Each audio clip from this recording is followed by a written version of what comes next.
Today I'm going to show you how to enable WebGL 2 in Google Chrome, and trust me, it's easier than you might think. By the end of this video, you'll know exactly how to unlock advanced graphics capabilities in your browser, which can make a big difference if you're into web games, 3D data visualization, or any site that uses cutting-edge graphics. So let's dive straight in and get your Chrome ready for WebGL 2. First things first, you'll want to have Google Chrome open and ready to go.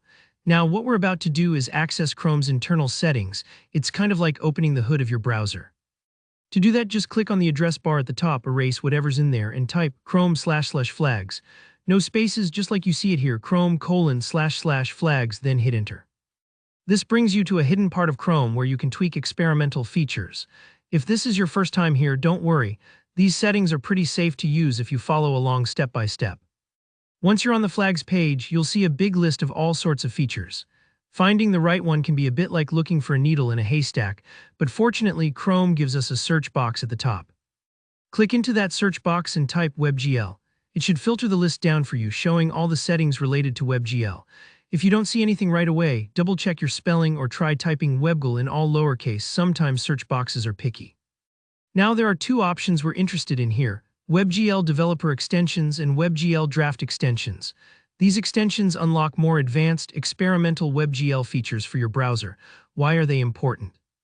Well, enabling these lets websites use the newest graphics features that are still being tested, which is exactly what's needed for good WebGL 2 support. If you think of Chrome like a toolbox, these flags are like adding extra tools that can handle more complex jobs. Next, for each of these options, you'll see a drop-down menu on the right side. By default, it's probably set to default or disabled. Simply click on that menu and switch it to enabled. If you're worried about what exactly is changing, rest assured.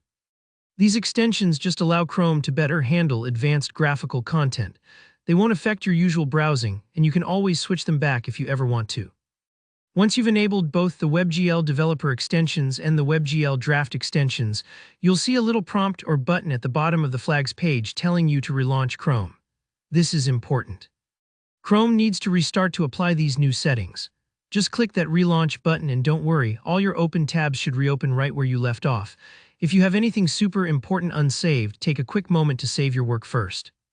And that's it. After Chrome relaunches, your browser will be able to take advantage of WebGL 2's full capabilities.